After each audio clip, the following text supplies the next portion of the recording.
శ్రావణ మాసంలో వరలక్ష్మి వ్రతానికి తాంబూలం ఎలా ఇవ్వాలో ఈ వీడియోలో చూద్దామండి.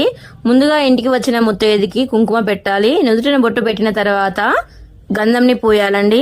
ఆ తర్వాత పుస్తలకు పసుపుని ఇవ్వాలి. తడిపిన పసుపుని ముద్దగా చేసి ఇవ్వాలి. పొడి పసుపును ఇవ్వకూడదు. అలాగే మరో గిన్నెలో పసుపు తీసుకుని కాళ్లకు పసుపు రాయాలండి. ఎలాంటి పొడ లేకుండా చక్కగా పసుపుని రాయాలి నిండుగా.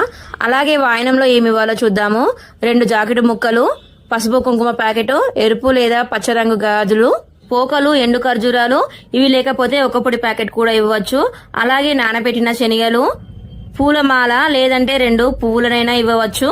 ఆ తర్వాత ఎలాంటి రంధ్రాలు లేనటువంటి 2 తమలపాకుల కాడలు మన వైపు ఉండేలా చూసుకోవాలి. ఆ తర్వాత ఏదైనా పండు లేదా 2 అరటి పండ్లు, ఒక అరటిపండు ఇవ్వకూడదు. అరటిపండు తొడిమలు కూడా మన వైపు ఉండేలా చూసుకోవాలండి. వరలక్ష్మీ వ్రతం రోజున ఇంటికి వచ్చిన ముత్తైదుకు ఈ విధంగా తాంబూలం ఇవ్వడం వలన మీ కొంగు బంగారమై నిత్య సుమంగలిగా ఉంటారు.